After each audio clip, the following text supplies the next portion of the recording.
How's it going, YouTube? It's been about 6 months or so since I've made a video. The Postie bike, we rode them from Wilson's Prom to Cape York. There's a video, there's a playlist on YouTube if you want to check it out. But since then, the bike's had very little use out the back. It's just sort of sitting there leaking oil. Just got to try to find the time. Life's been pretty chaotic to fix all the small little things on that and probably do some more videos. But today we're actually doing a top end rebuild on a TTR-50E. I'll give you a quick look at it. I picked this up off my younger brother's workmate. He sort of took it into the shop there and it had no compression, and so essentially wasn't worth him fixing. So I was able to sort of pick it up for the cost, the cost that the shop wanted to recover for a new battery and their time spent diagnosing the problem. So I settled that up and I've stripped it down. So I'll take you over to the bench and show you what we found when we stripped it down, and we'll start putting it back together. Here we have the top end of the engine pulled down on the bench. The piston, sorry about the shadows, it's just sort of late here at night. Hopefully this focuses. But yeah, it's sort of real bad scoring on the piston there. Smoked that good and proper. And the barrel here is not much better, and I'll just try to get the light, but you can see that big pitting and scoring on there. So that's essentially just a throwaway item now. So I was looking at what to do. I jumped online and I just got pretty much a whole top end rebuild kit. Now, no sponsor or anything there, but these guys, Pro 50 parts, I just ordered that online. They do a whole top end rebuild kit, and I just got regular post and it came here in like 2 days. So feeling really excited about that, because now if I get this back together tonight, we're heading away for the Easter long weekend and the young bloke will be able to ride it. So we'll get stuck into this now. I'll start pulling these parts out, going through it. Unfortunately, I don't have a camera on a stand and it is late at night. I'm going to be rushing through this, so I'll just do it step by step and explain to you what we're doing, and go from there. So here's the new piston. I've put the rings on. The bottom oil ring there was a little bit sketchy to put on. It doesn't really move as free as I thought it would, but it's all on now. Here's the new cylinder. I've dropped that and ran through there, and it all runs pretty smooth. It's a nice tight fit, runs through nice and free. So the arrow on the top of the piston faces the exhaust, which is down in this case. I've already got one circlip in, so it's just a case now of, I won't be able to film as I do it, but I'll show you once I've got on there. I've just got a rag in here stopping dirt from going in there, but essentially just attach that to the end of the con rod, chuck the circlip pin in, and go from there. So the piston's now reattached with the arrow facing down. I just got to put the base gasket on now. So I'll show you when I do that. Just make sure that this chain guide's seated in properly, which it is. And I'll just, before I chuck the barrel on, after I put the base gasket on, I'll just make sure those rings are orientated, just offset from each other and not lining up. So that's the next step. The new base gasket's on now. So orientated the rings where we need them, just spread out a bit so they're not all lined up. Got this the top compressor ring, and they're all just sort of offset from each other. You don't want them lining up. I'll do the timing once the barrel's on, but the next step now, I'll just put a little bit of oil just to help this on the rings, just to help them slide in, and I'll slip this jug on. So it was a little bit of a battle, just to try to get these guides to come through. It wasn't too hard, but the new barrel's on there. I've got the piston at top dead center. I've gone around the cycle, just rotate the engine using the 70mm breaker bar on the crank, and just turn it over, and everything moves nice and smoothly. So I've got it at top dead center. So I'll put the timing sprocket and stuff on, and then slot this head over the top.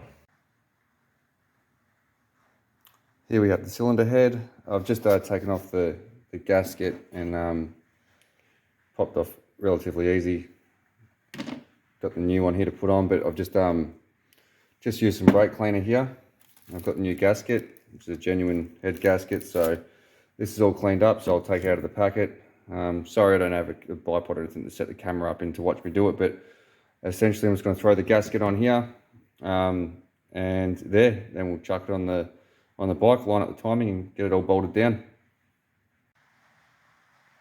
So I got the cylinder head put back on, got the timing marks lined up on the sprocket there, and inside this little hole, I'm not sure if you're going to be able to see it, but there's 3 notches. It's quite hard to focus, and just line them up, so that's all good to go. So now it's just a case of I'll hook the carby and that back up, chuck some of the caps on, timing chain tensioner back in here, and yeah, slowly start working on putting that together, and then we should be able to give it a run. Hopefully everything's all good.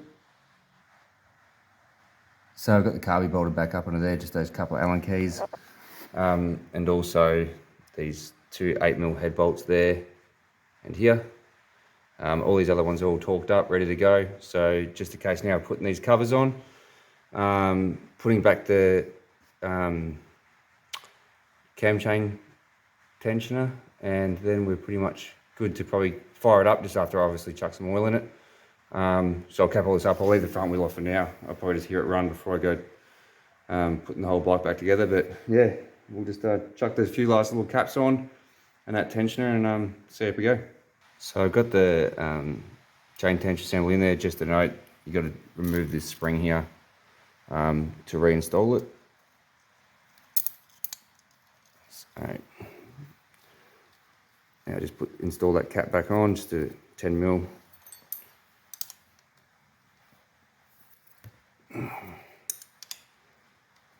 Just try and do it one-handed.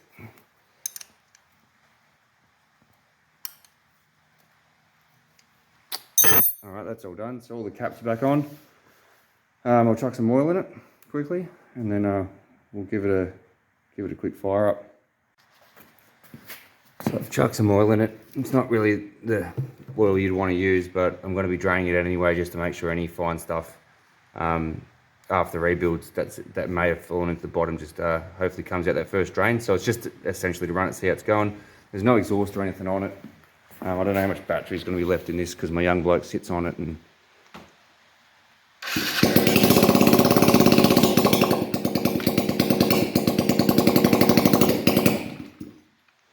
there you go. Well, first tap, it's got some choke on.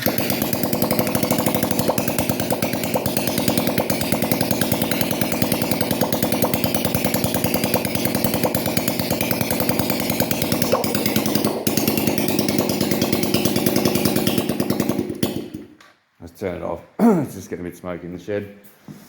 Don't need breathing in, but yeah, well, essentially it's running, so I'll park it probably here for tonight. Or maybe I'll keep going. I might just work on putting all the wheels and all the plastics and exhaust and that back on, but essentially it's a running bike now. I'll open up the shed door here and give it a good run. I just don't want to fume myself out. It's nothing worse than having to suck this stuff in. And yeah, we'll see how we go.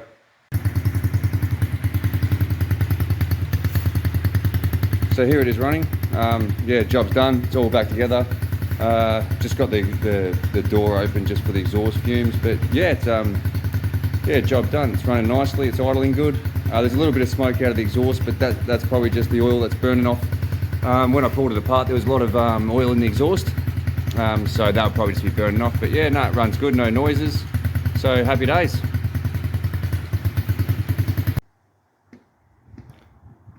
So we just got back from the long weekend, took the bike away after its top end rebuild for a ride. Everything went all good. It did require a bit of tuning up. From where we last left off, it was just running a little bit rich. So on these bikes, just on this side, get under there. Just here, there's normally like a Welsh plug blocking the screw. So that had to be drilled out. So you can access the screw, but just had to lean it out a little bit, and now everything's running really good. Sorry about the young bloke coughing. He's picked up something when we were away. It just hasn't been the best. Do you want to start it up? Just start the bike? Yeah. So we'll just warm it up before we give it an oil change. Give it a rev.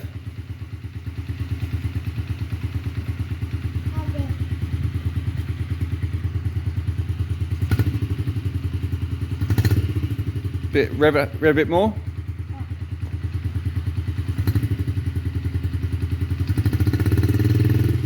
Good boy.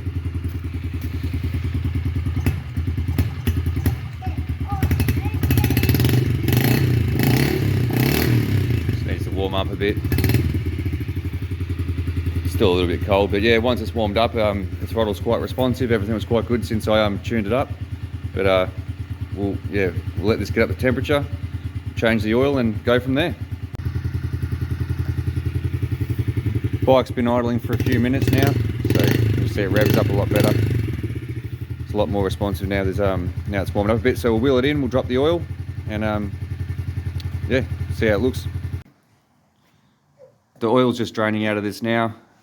Yeah, tiny little bit of metallic swell in there. Nothing that you wouldn't expect after the work it's just sort of had done.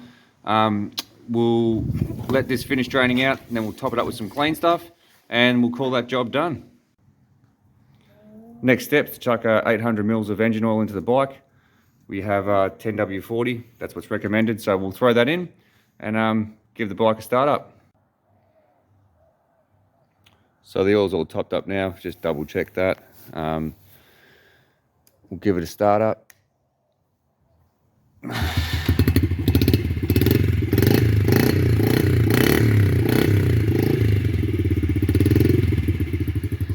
So there we have it, finished product. Had a blast over the weekend. My kid's a little bit too young to ride this bike with the gears and all that. They're probably better off with a Pee-wee, so not sure exactly what I'm going to do with it.